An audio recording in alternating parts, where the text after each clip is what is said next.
তুমি জানো না যুবক সেজদায় কি রাখা আছে? যুবক যখন সেজদায় যায় সুবহান রাব্বিয়াল আলা বলে, আলা সুবহান রাব্বিয়াল আলা, আল্লাহ উপর থেকে চিৎকার দিয়া বলে সাব্বাহতানি সাব্বাহতুক, তুই আমাকে পবিত্র বললি আর তুই অপবিত্র থাকবি, এটা হইতে পারে না, তুইও পবিত্র, গুনাহ মাফ।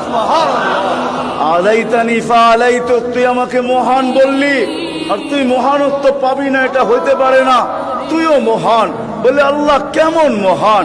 বলে তোর জন্য আরশের নিচে গ্যালারি এখনই ঠিক করতেছি, তোকে আরশের নিচে আমি ছায়া দিব, ও একটা গ্যালারি দিব তোকে। তুমি জানো না যুবক সেজদায় কি রাখা আছে? যুবক যখন সেজদায় যায় সুবহান রাব্বিয়াল আলা বলে, আলা সুবহান রাব্বিয়াল আলা, আল্লাহ উপর থেকে চিৎকার দিয়া বলে সাব্বাহতানি সাব্বাহতুক, তুই আমাকে পবিত্র বললি আর তুই অপবিত্র থাকবি, এটা হইতে পারে না, তুইও পবিত্র, গুনাহ মাফ। আলাইতানি ফাআলাইতুক, তুই আমাকে মহান বললি আর তুই মহানত্ব পাবি না, এটা হইতে পারে না, তুইও মহান। বলে আল্লাহ কেমন মহান? বলে তোর জন্য আরশের নিচে গ্যালারি এখনই ঠিক করতেছি, তোকে আরশের নিচে আমি ছায়া দিব, ও একটা গ্যালারি দিব তোকে।